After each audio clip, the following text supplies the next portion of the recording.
Hey, my lovelies. Linda here, and today, we're diving into something revolutionary.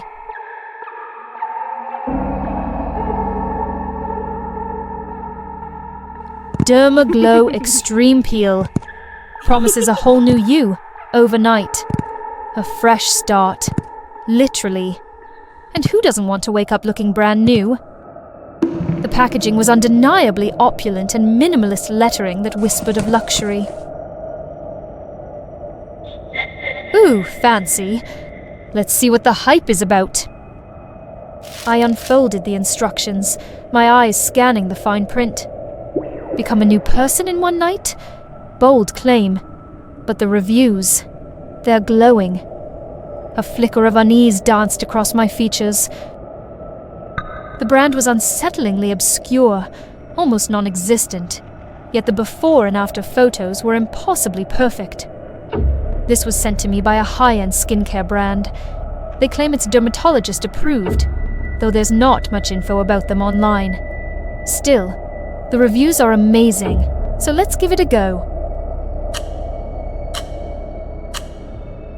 I squeezed a dollop of the pearlescent serum onto my fingertips.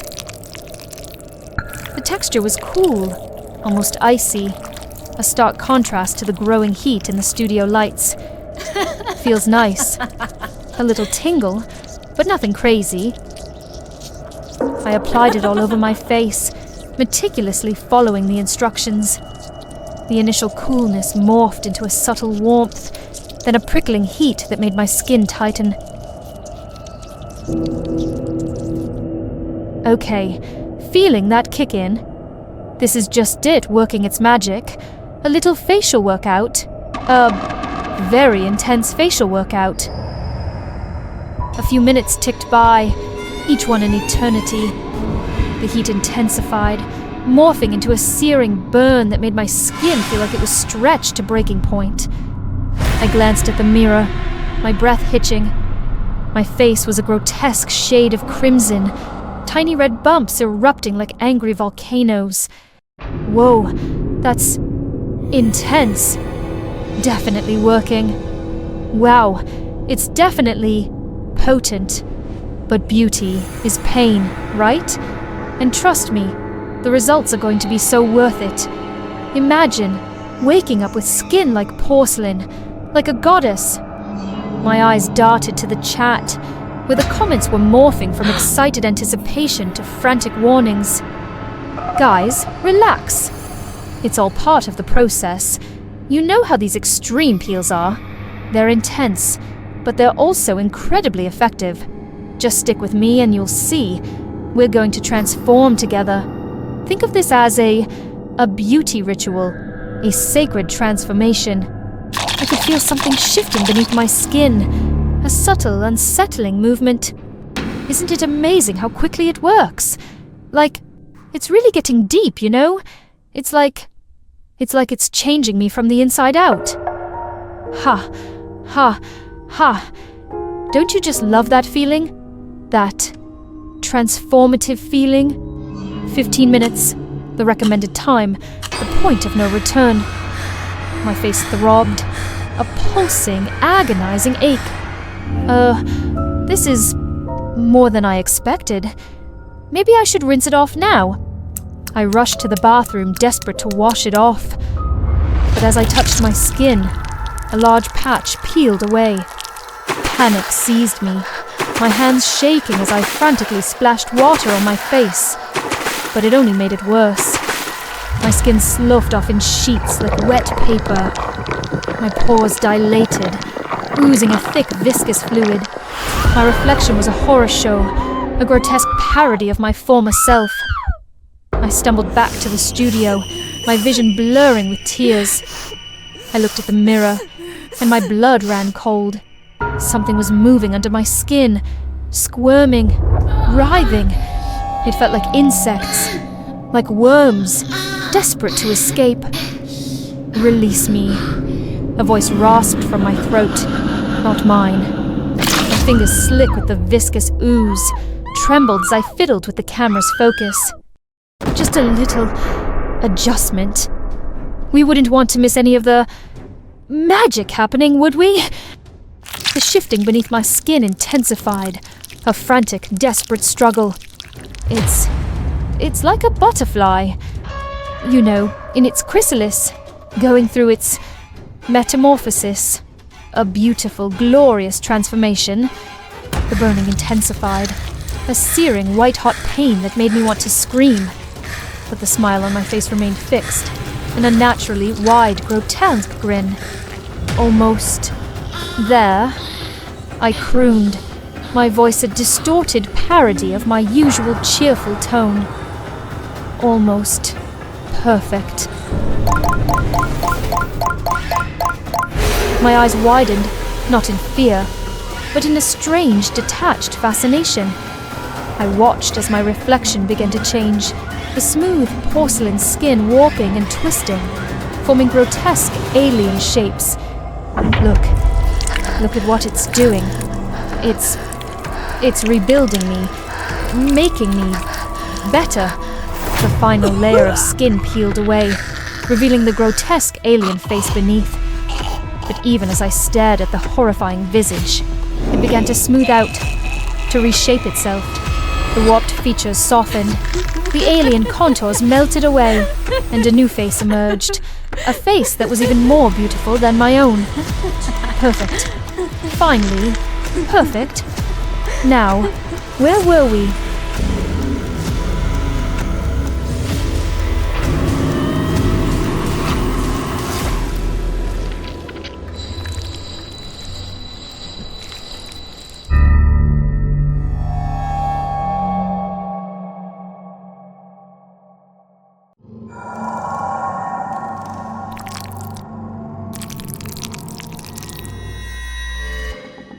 I never planned for that life. Waking up each morning to paint my skin the color of cartoon sunshine and pretending for hours to be someone who never really existed.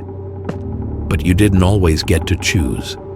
Not when bills keep piling up and you're past the age where anyone wants your resume. For 6 months, I worked as a Homer Simpson impersonator at Joy Hill Park. Each day, I covered every inch of my skin in cheap yellow paint that promised to last through anything: heat, sweat, time. The first few times I used it, I noticed a tingling sensation around my cheeks and neck, an itch that stayed until I got home. I figured it was just the weather or something I'd adjust to. It didn't seem serious. People seemed to like me. They waved, smiled, and took photos. Most of all, they loved when I did the Homer Hedge meme. I practiced to get the timing right, easing backward into the bushes the park had planted for that pose. The leaves scratched my arms and sometimes left powdery residue, but I didn't complain. Lately, my shift was flooded with visitors lining up to take photos. They came one after another, each of them looking so eager. I didn't quite understand why. It wasn't until my manager pulled me aside that I found out attendance had doubled. Everyone was excited about that Homer Hedge meme I'd done. So I kept standing there, smiling, slipping into that bush more times than I could count. The kids were thrilled. The adults waited patiently in long lines. Meanwhile, the itching on my neck grew worse by the day, like a swarm of tiny needles digging in under the skin. Still, I kept going. Gritty dust from the leaves stuck to my face and arms, sinking into the paint and turning my skin rough, almost scaly. That week, my boss gave me a small cash bonus. I held it in my hands and thought about how long it had been since I could afford a full bag of groceries. That night, when I got home, I started feeling that something was wrong with my body. My arms were covered in blotchy red patches, and when I scratched them, thin flakes of yellowed skin came off beneath my nails. Under the bathroom light, I told myself it was heat rash or maybe a bad reaction to detergent. I didn't want to stop working. I couldn't. Then one day, someone's video of me doing the Homer Hedge meme went viral. My boss started treating me differently. He called me his golden goose. There was a big event coming up, and if things went well, he said I might even become the face of the entire park. I told myself if I could just push through this one last time, maybe everything could finally change. I added another layer of paint, trying to hide the cracks along my jaw and behind my ears. It burned more than usual, but I told myself it would pass. Later that morning, I looked closely in the mirror and realized the yellow wouldn't come off. I had scrubbed until my skin burned, yet the color clung on, not as a stain, but as part of me. It wasn't paint anymore. It was my skin. Even beneath peeling scabs, the color stayed. A dull, sickly shade, like old plastic left in the sun. As I shaved, thin strips of skin slid away with the blade. The surface underneath wasn't smooth, but rough and cracked. Small raised bumps lined my cheek. I pressed one, and it burst with a thick, yellowish fluid that smelled sour and foul. I rinsed it away, but the smell lingered on my fingers, sharp and wrong, like something rotting inside me. I told myself it would be fine, just get through the event, then go see a doctor. On the day of the festival, the park was more crowded than ever. I stepped into place, waved, and the first group of kids came running. I smiled, raised my arms in Homer's pose, and leaned into the hedge. That's when something inside me pulled tight, like a string snapping in my chest. My arms trembled. My knees gave out.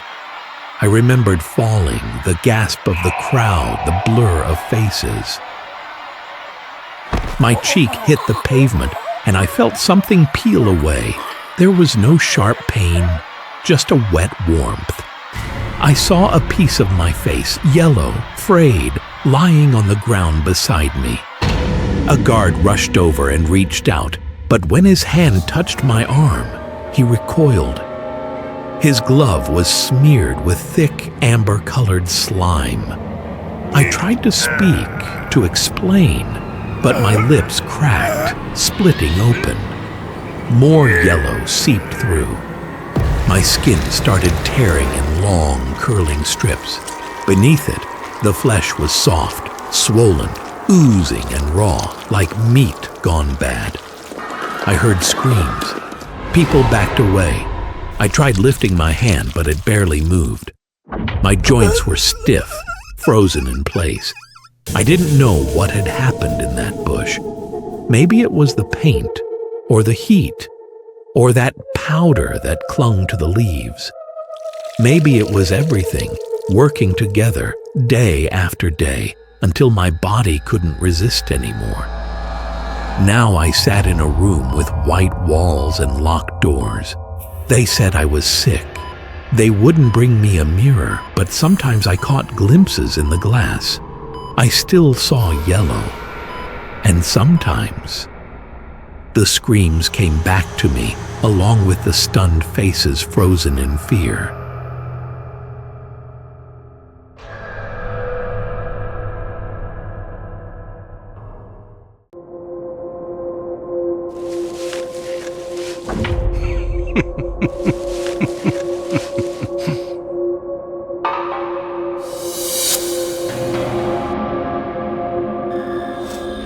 Life felt like a luxurious dream, each whim effortlessly satisfied by the wealthy men, enchanted by my youthful charm and beauty.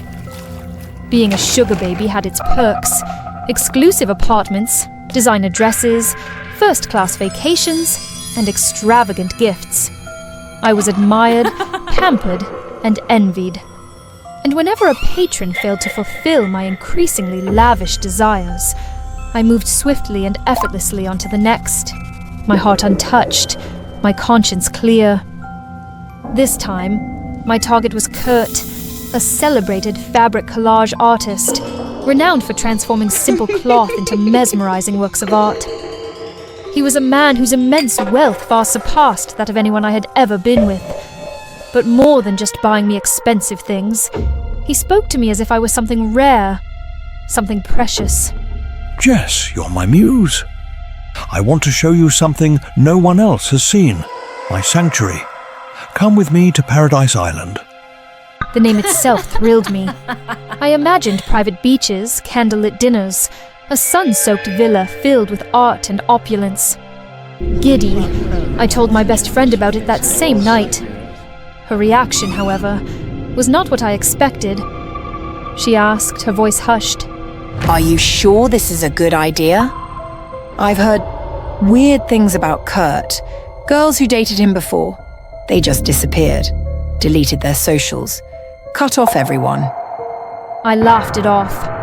Who wouldn't want to disappear from social media when they're actually living it up in some lavish mansion? Ignoring my best friend's warnings, I decided to go with Kurt. The yacht ride to the island filled me with anticipation.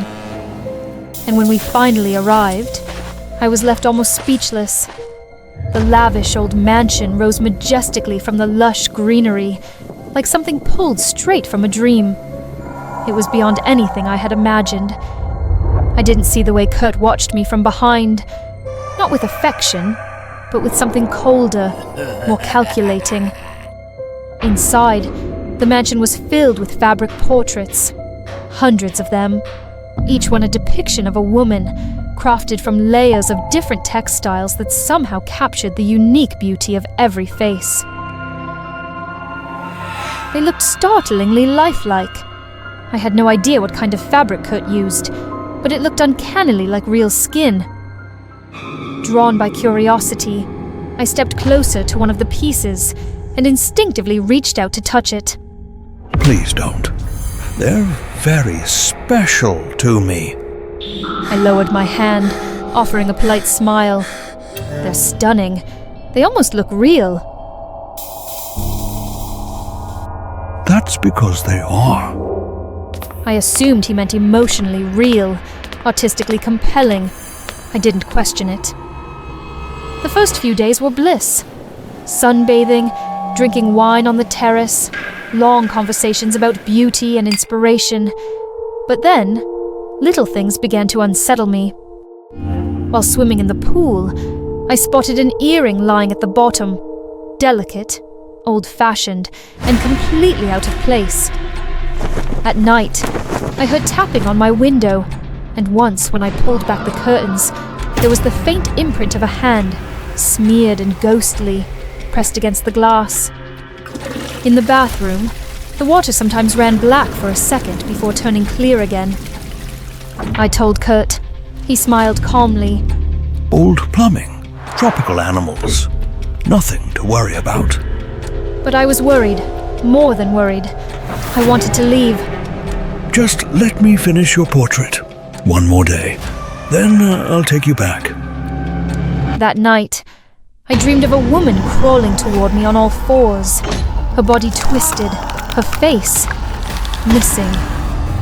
She whispered something that chilled me even in sleep. Get out! Before he gets you too!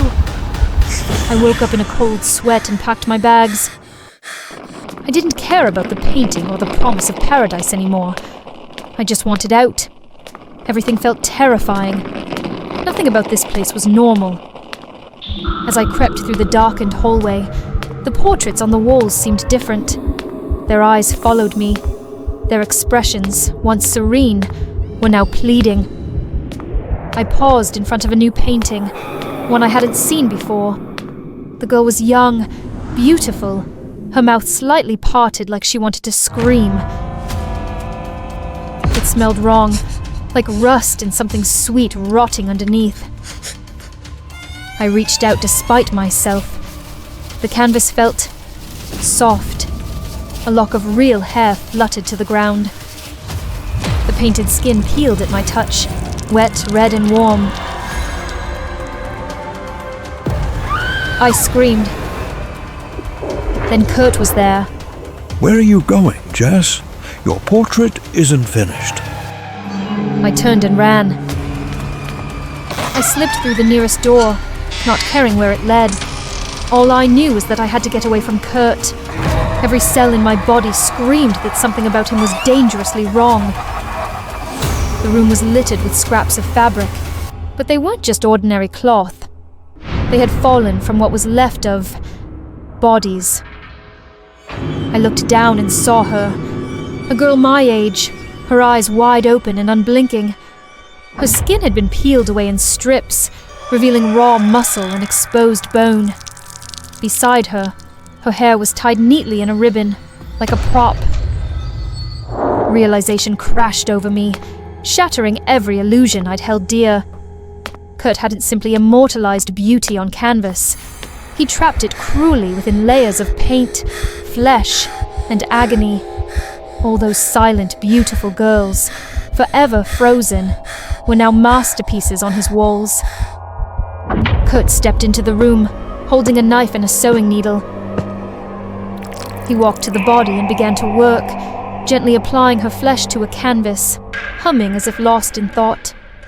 She was lovely, but you, Jess, you'll be the masterpiece. He looked at me with admiration, not malice, as if he truly believed what he said. You should feel honored to be remembered forever, to never fade. I backed away, hands shaking. My scream rose and was swallowed by the thick, silent walls. No one knew I was here. No one would come looking. Paradise Island was a graveyard, and soon I'd be another face on the wall, watching, forever silent, forever pleading. Run. While you still can.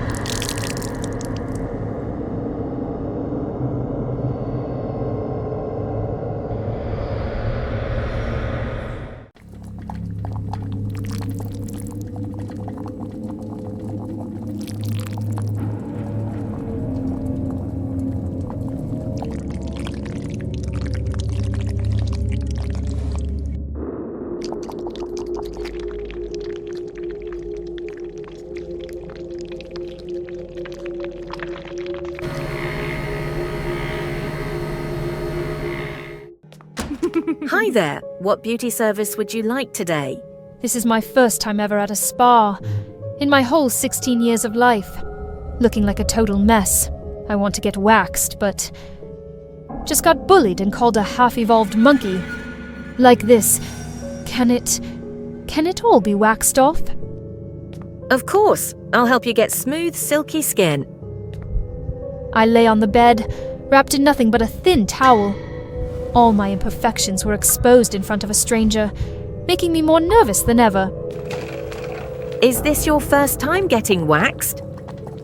Yes it is. Don't be nervous, it doesn't hurt at all. While waiting for the wax to melt, the staff applied baby powder to my arms and legs. She then started spreading the first layer of wax on my arm. It was just warm, not as hot as I had imagined. Within minutes, both my arms were covered in wax. I suddenly noticed something floating in the wax. It looked lumpy, and there was even a hair in it.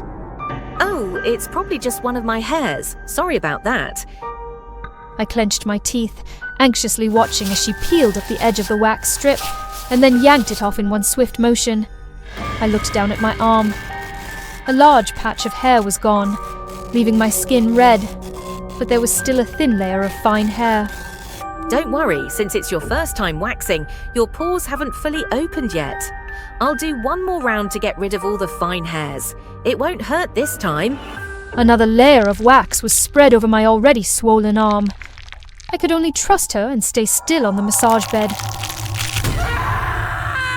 For the next hour, I just gritted my teeth, held back my tears, and listened to the sharp rip-rip sounds as she pulled off each wax strip. Finally, after all the pain, I had the smooth, silky skin I had wished for. I paid for the service and headed home. The sweet spa staff even gifted me a bag of wax so I could do it myself at home. Once I got home, I followed her advice. I avoided water, applied a layer of snake fat balm to soothe my skin, and went to bed. The next morning, a new school week began. I finally had the confidence to wear the strappy top I had bought long ago, but had left forgotten in the corner of my closet. I walked into school with a completely new look. Everyone looked at me differently, and the bullies must have been shocked. I reassured myself that my skin was just irritated because I hadn't used sunscreen. I applied another layer of snake fat balm and went back to sleep. That night, I couldn't sleep peacefully. My whole body felt unbearably hot, and a tingling itch crawled over my arms and legs, forcing me awake. Those disgusting hairs. They were trying to grow back. I had to get rid of them. I grabbed a pair of tweezers and started plucking them out one by one. The hair was unnaturally long, curling into a tangled clump as I pulled it out, leaving my pores oozing with blood. I gasped in horror. Then suddenly, I remembered the bag of wax strips the spa employee had given me. I melted the wax, and what I saw inside the pot made my stomach churn. Floating in the wax were chunks of dead skin and strands of hair in all sorts of colors, clearly from different people. A chill ran down my spine, and goosebumps covered my arms. The spa. They actually reused old wax for customers. Did that mean the wax I used yesterday was this disgusting recycled mess? Could it carry diseases? And then, as if responding to my horror, the hairs on my body started to wriggle. One by one, they pushed themselves out of my pores. No, I couldn't go back to being a hairy, disgusting monkey. I scratched at my arms and legs frantically, but strangely, I felt no pain. It was as if my skin had lost all sensation. My body burned with fever, and exhaustion took over. When I woke up, I was in a hospital bed, my arms and legs wrapped in bandages. I looked like a mummy. No way. How could she have leprosy? I turned my head and saw the doctor holding something. It looked like a dried wax strip. This old wax contained bacteria from a leprosy patient. She's been infected. No, that's impossible. That spa is big, it's reputable. My limbs feel numb because you gave me anesthesia, right? Kate, don't be scared. Leprosy is treatable now. You just need to be patient. Restrain her!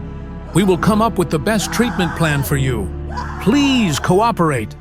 No, I'm not sick. Get the hell away from me.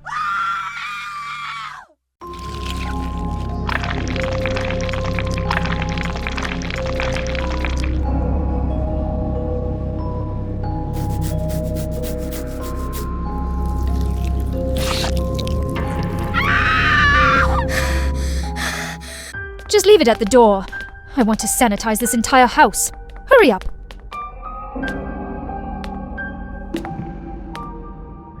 This mattress still looks brand new. I really hit the jackpot today. Tonight, I'll finally sleep on a warm, comfy bed. This is my home. It's everything I have.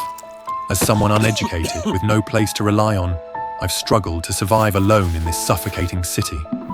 I had to learn to save as much as possible, just to build up a little bit of capital so I wouldn't end up wandering the streets.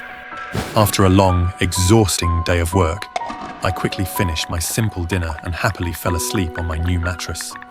That night, I heard a rustling sound beneath the mattress, but thought it was just the fabric rubbing together. I felt like something was crawling on me, but I convinced myself it was just because I wasn't used to the bed yet.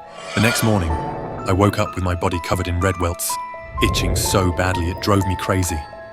That's when I realized there might really be something wrong with the mattress I brought home. I quickly flipped it over. What I saw made my skin crawl. Underneath the mattress were hundreds of bedbugs, wriggling and crawling all over. Terrified, I let go of the mattress immediately. I looked up the cost of bedbug treatments online, but the prices were outrageous. $900 for one cleaning session? Are you kidding me? That's half a month's salary for me. I searched online for ways to get rid of bedbugs. I decided to start with the cheapest method, using baking soda. After finishing, I went out to work, hoping that tonight I'd finally be able to sleep peacefully. That evening, I returned home with a vacuum cleaner I had borrowed from a co-worker. I used it to vacuum up the dead bedbugs and the baking soda from the mattress. After fiddling around for a while, I finally felt like I could get a good night's sleep, but the itching didn't stop. I could feel something biting me, sucking my blood. It was the bedbugs. They were far more stubborn than I had imagined. I grabbed an iron and started pressing the mattress back and forth. The bugs, with their blood-filled bellies, popped with a crisp, crackling sound under the searing heat.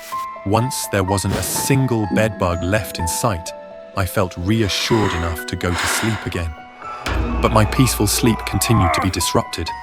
I heard a rustling sound coming from inside my ear. Annoyed, I reached in to clean it out, and I pulled out an entire family of bedbugs. This was beyond what I could tolerate. Terrified, I jumped out of bed, and what I saw froze me in place. There were bedbugs everywhere, on the bed, on the walls, on the sofa, in the kitchen. My home had been completely overrun by bedbugs. Panicked, I ran out of the house. The next morning, I bought a cheap bottle of insect spray. It wasn't specifically for bedbugs, but they're insects too, right? No, judging by the state of my home, these bedbugs weren't ordinary anymore. They were a bloodthirsty swarm. Furious, I charged into battle against them, determined to reclaim my home. After being sprayed, the bugs seemed to go berserk and started attacking me. Panicking, I sprayed the insecticide on myself. The blisters on my hands flared up, red and painful, like needles piercing my skin.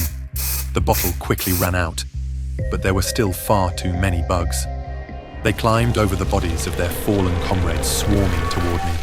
A chill ran down my spine and goosebumps prickled my skin. Acting on instinct, I grabbed a lighter and waved it toward the swarm. The bugs, also reacting on instinct, scattered in fear of the fire. Triumphant, I thought to myself, if only I had known this earlier, I wouldn't have wasted money on insecticide. I could have just used fire to drive them out of my house. But my victory was short-lived. A horrible accident happened. The fire from the lighter accidentally caught the insect spray bottle. As I panicked, trying to put out the flames, a searing pain erupted from the blisters on my hands. Horrified, I looked down at my hands. From the blisters, bedbug larvae wriggled out, crawling all over my skin. Terrified, I tried to shake them off, forgetting I was holding the lighter. The fire caught on my clothes and the insecticide I had sprayed on myself, turning me into a living torch. Recently, a rare fire incident caused by using fire to exterminate bedbugs occurred in a small alley on Triple X Street. The fire left the homeowner severely injured and completely destroyed the house. Even more concerning is that a massive population of bedbugs from the house has dispersed throughout the alley and appears to be increasing rapidly.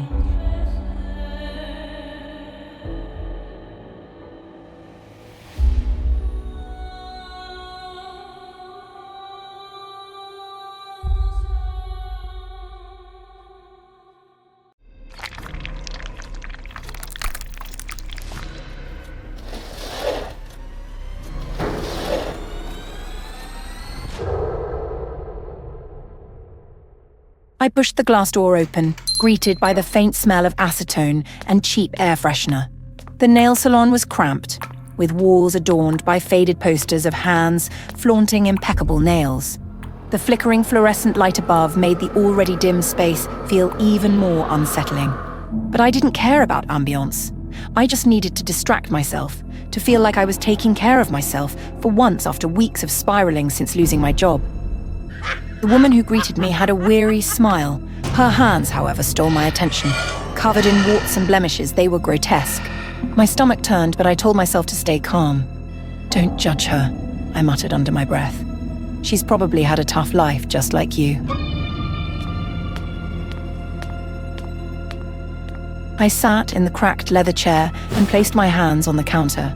She began filing my nails with clinical precision, her touch robotic. I avoided staring at her hands too long, keeping my gaze fixed on the grimy counter instead. After finishing my nails, she looked at my feet. "Your toenails are too long," she said, her voice monotone but firm. "We need to trim them." I hesitated. My hands were one thing, but my feet... I wasn't sure if I trusted her enough for that. But before I could say no, she was already adjusting the chair and motioning for me to lift my leg. The first few trims were fine, but when she reached the corner of my big toe, pain shot through my foot like lightning. I yelped, jerking my leg back. She didn't flinch. Hold still. She said, grabbing a small bottle of disinfectant. She dabbed it onto the wound, and I winced as it stung. It's just a small cut, nothing serious. She reassured me, though her face betrayed no real concern. I glanced down at my toe. There was a tiny hollow at the edge of my nail, as if the clipper had gouged too deep. "Are you sure this is okay?" I asked nervously. Without answering, she reached into her drawer and pulled out a syringe. This will help with the pain. She said. I froze. "A shot? Is that really necessary?" She nodded curtly. Only a local anaesthetic. You won't feel anything after this. Before I could argue, the needle was in. The relief was immediate. The sharp throbbing in my toe dulled to nothingness. And for a moment, I relaxed. That night, the itch began. It was subtle at first, just a faint tickle at the edge of my big toe. I dismissed it as part of the healing process. But as the hours dragged on, the itch deepened. I scratched absent-mindedly until my skin felt raw, but the itch wouldn't stop. The next morning, I woke to find my foot swollen, the skin around the cut reddish and tight. The itching had spread, crawling up my foot like an invisible infestation. Panicking, I returned to the salon. The woman wasn't there. "She's sick. Another worker explained. She won't be back for a while." I felt a pang of unease but said nothing. That night, the itch turned into something worse. My foot began to ache, the skin growing hot and lumpy. Small, pale patches appeared around the wound, like moss clinging to a tree. I couldn't take it anymore. My foot was unrecognizable, bloated, discolored, and covered in strange fungal growths. Desperation drove me back to the salon. This time, another nail technician attended to me, her face a mask of indifference. She examined my foot and immediately retrieved a needle. "This will drain it," she said flatly. I watched in horror as she pierced the swollen patches. Thick, yellowish fluid oozed out, carrying with it fragments of the fungal growth. But instead of relief, the fungus seemed to react violently. It spread faster, the pale patches climbing up my leg, merging into grotesque clusters. The sensation was unbearable. My skin burned and tightened as if something alive was writhing beneath it. I clutched the sides of the chair, tears streaming down my face. "What's happening to me?" I screamed. She didn't answer. Her expression remained blank as she worked, stabbing at the growths with mechanical precision.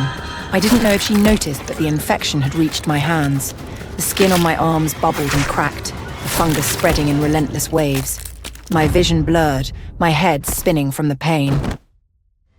The last thing I heard was a voice, not from inside my head, but distant and cold. "Don't let this get out, or we won't be able to do business anymore."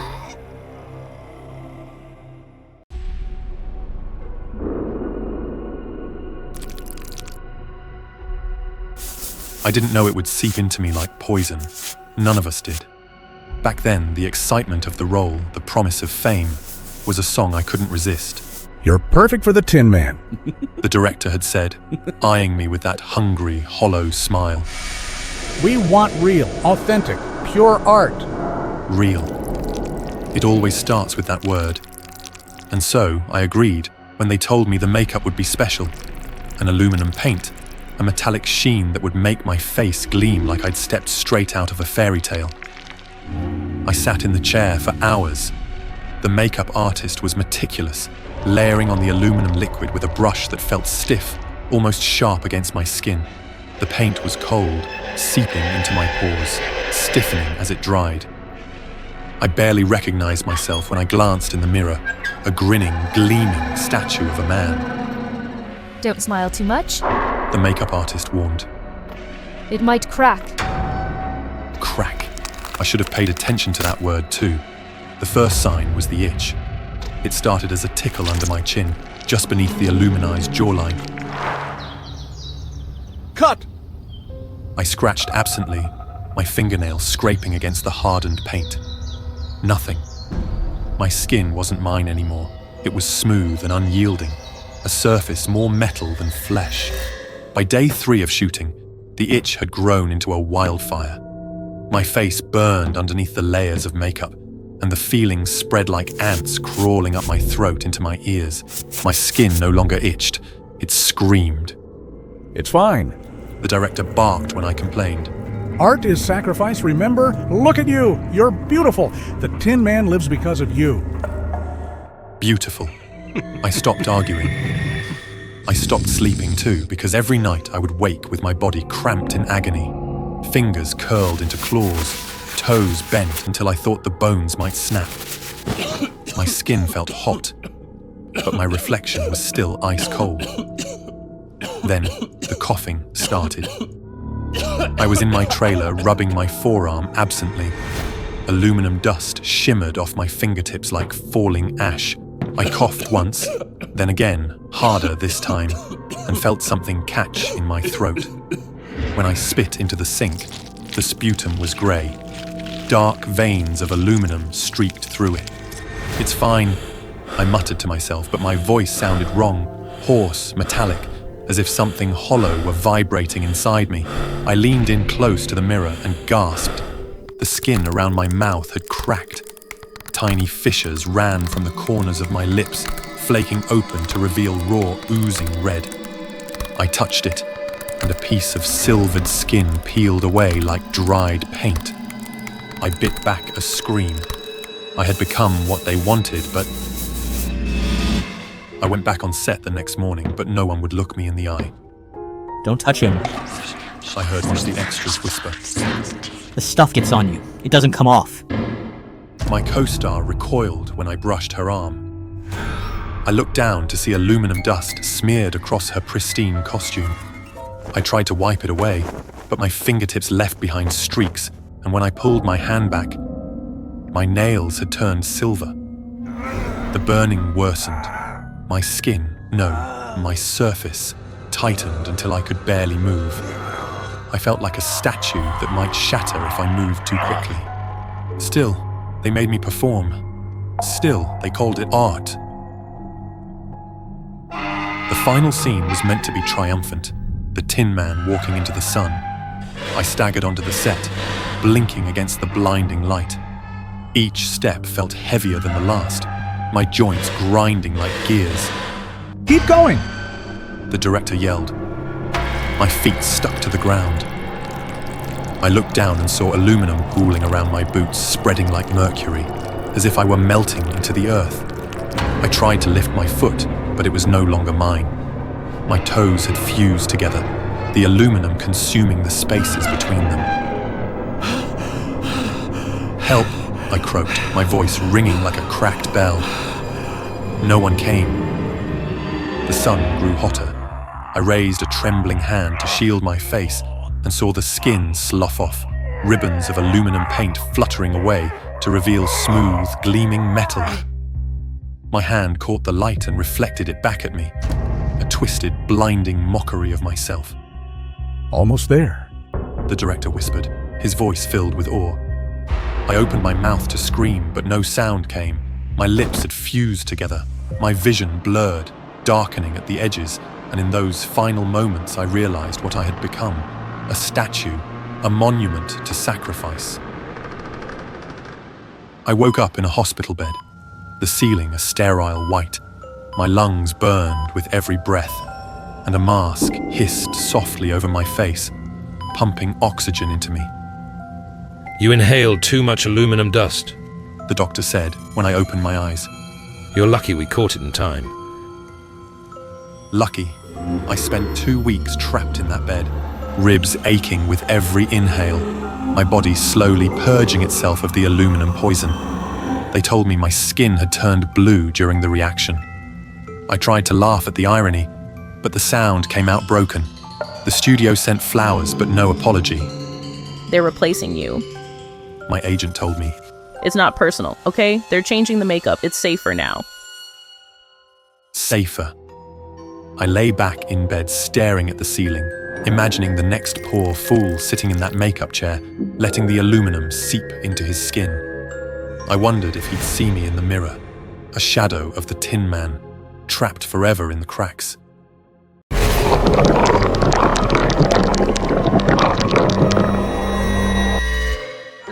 They say the face holds your fate, that certain features can block prosperity or open doors to fortune. I used to scoff at things like that, but the truth is, when enough people tell you you look tired, worn, drained, something inside you begins to believe it. Over the years, I started noticing the stares. Not long, not deliberate, just brief glances that always seemed to settle beneath my eyes. As if the dark circles, the swelling, the heaviness I carried there somehow spoke louder than anything I said. They weren't just eye bags.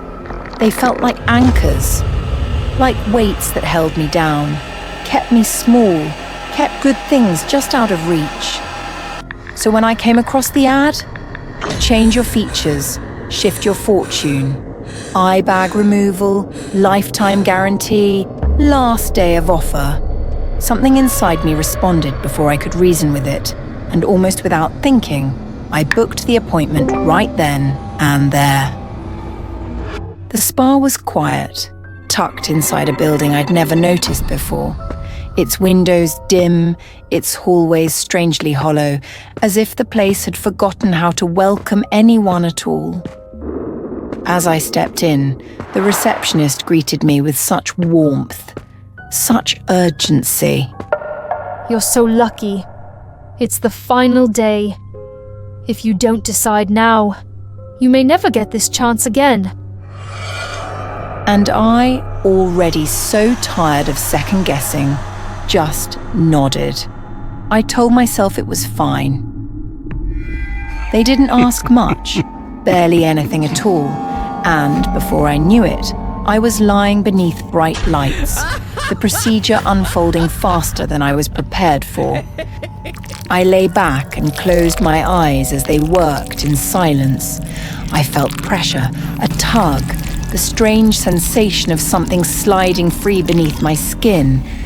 And then it was done. Smooth operation. You'll see the difference in days. And I clung to that promise, hoping it might actually be true. My left eye began healing within 2 days, the swelling reduced, the bruising faded, and I started to believe that maybe this really would change something. But the right eye felt wrong. There was a dull, rhythmic pulse beneath the lid, a pressure that wouldn't subside.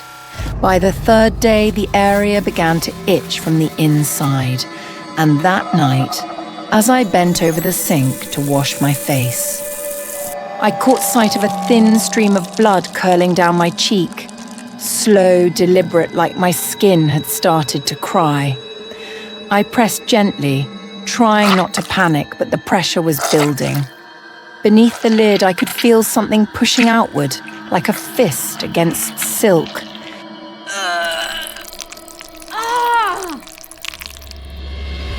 The next morning, I returned to the spa, hoping for answers, maybe even concern. But the staff didn't seem alarmed by my bloodied face. In fact, they appeared almost indifferent, as if this wasn't the first time they'd seen something like it. She pressed fresh gauze against my face, offered a soft smile, and said it was all part of the process. Some people react more strongly, but don't worry. It's already been taken care of.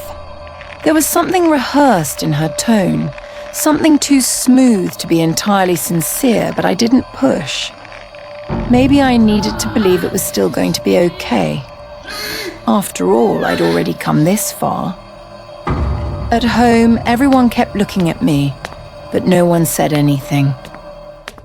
There was a quiet curiosity in their gazes, as if they were waiting to see if the new me would finally match the woman I used to be. I tried to believe I was on the verge of becoming beautiful. Just a few more days, I thought. Just enough time to heal before the family reunion. That night, I sat at the dinner table with my family, smiling through discomfort, pretending nothing was wrong. But the heat behind my right eye kept rising, slow and searing, until it felt like something inside me had caught fire. And then it happened. A thick, wet warmth slid down my cheek. Without thinking, I pressed my hand to my face, and when I pulled it away, my fingertips were stained with dark blood. I froze. A moment later, the skin beneath my eye began to swell violently, rising like a blister. It throbbed under the weight of every eye in the room. I stood, stammering an apology, my legs trembling as I backed away from the table. I pressed a napkin to my cheek and hurried toward the bathroom, ignoring the dozens of stairs clinging to my back. Inside, I locked the door and turned to the mirror. What stared back wasn't me. And then, with a wet pop, the skin split open. From beneath the torn flesh, a pale orb pushed its way out, smooth, glistening, wrapped in a thin veil of fluid. Then the eye blinked. It wasn't mine. It wasn't even human.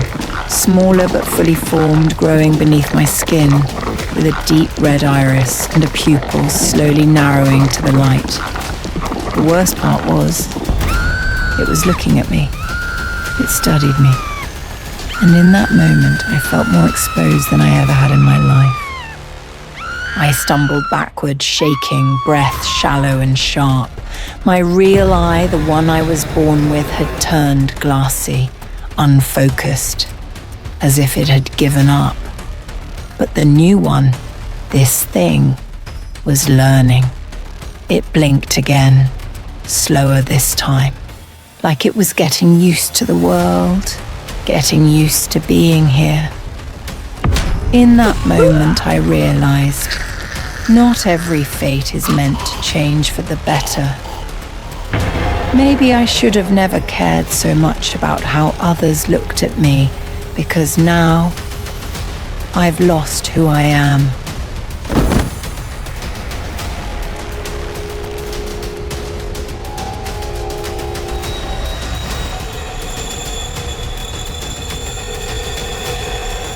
Please be cautious when considering low-cost procedures at unverified spas. These services may pose serious risks to your health, and in some cases, even your life.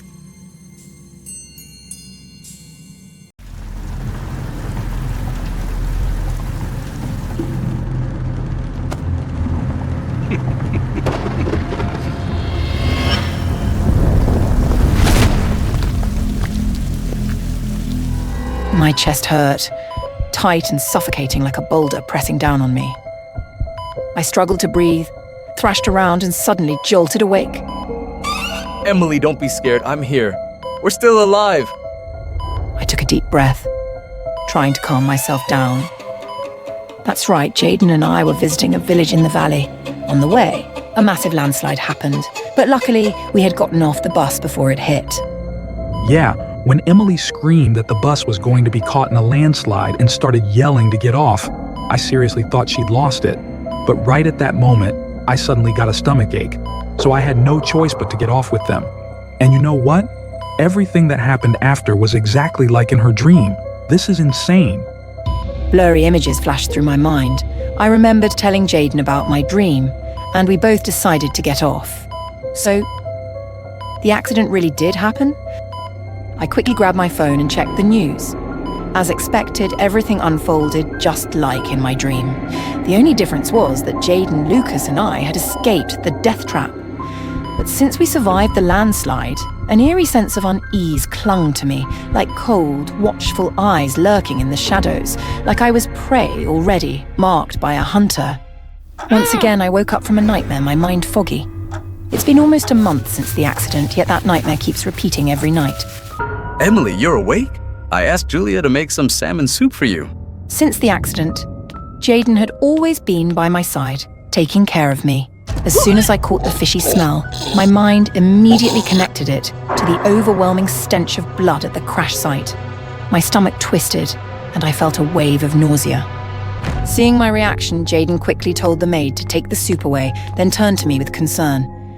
Are you okay? Does your stomach hurt? I don't know. but I have a bad feeling something has happened. Suddenly my phone chimed. A message from a friend. He told me that Lucas was dead. Lucas was the only other survivor besides my husband and me. Could it be that death has started claiming its victims? Jaden, death is still watching us. He'll come and take us in the most painful way possible. Jaden tried to comfort me, but the unease inside me only grew stronger. No one can escape my scythe.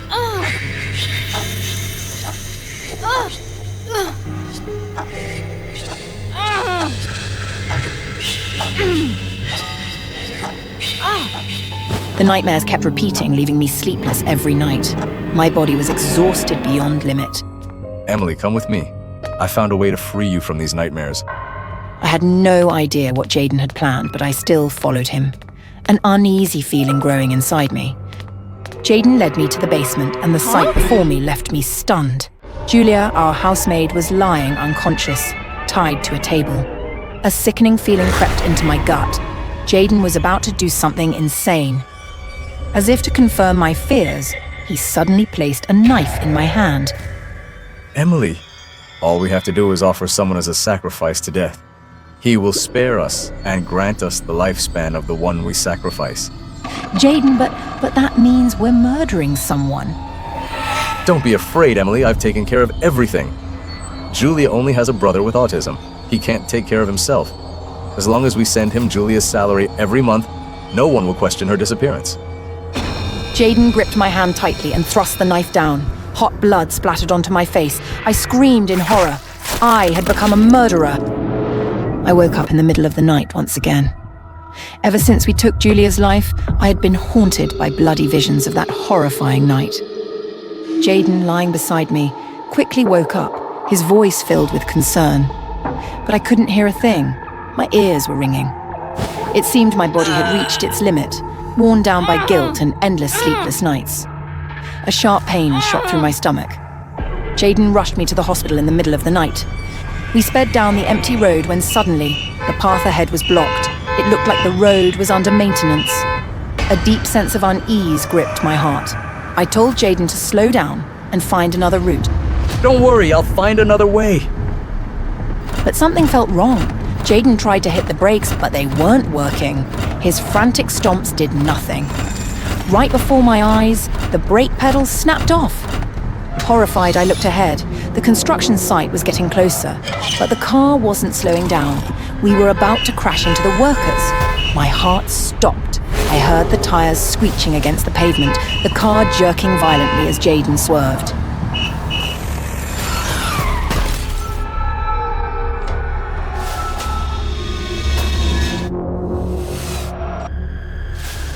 A deafening crash. The car finally came to a stop, but not before slamming into a construction truck. Giant steel rods tore through the cabin, impaling Jaden. Jaden! Jaden! Wake up! Someone help my husband! Jaden! I screamed desperately for help, but as my vision blurred and consciousness slipped away, only one thought echoed in my mind. Death would never let us go. When I woke up again, I was in a hospital bed. I screamed for my husband, but all I got in return was the doctor's cold, unwavering voice. Ms. Emily, I'm sorry to inform you. Your husband didn't make it. But please, try to stay calm and take care of yourself, because you're not alone anymore. I froze, my hands trembling as they moved to my stomach. Doctor, are you saying I'm pregnant?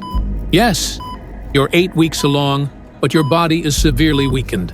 The baby is fragile, and today, there have already been signs of a possible miscarriage. You need to rest. My mind spiraled in confusion when suddenly, a cold light flashed across my face, sending a chill through my entire body. A male nurse barged into the room, gripping a razor-sharp knife. Die, you monster! Instinct kicked in. I threw a pillow at the crazed man, trying to defend myself. Who are you? I don't know you. Please calm down. You must have the wrong person. Wrong person? You and your husband murdered Julia! His words sent terror through my veins. Julia's death had been discovered. How did her brother find me? My head spun as a sharp pain ripped through my stomach. Hospital security rushed in, easily restraining the imposter, but even as they dragged him away, he didn't flinch. No fear, no pain, only curses spilling from his lips. The agony in my stomach grew unbearable. Blood poured from me. No, I can't lose Jaden's only child. Doctor, please, save my baby, I can't lose it. Darkness crept over me. With the last bit of strength I had, I prayed to death. Take me instead. Just let my baby live.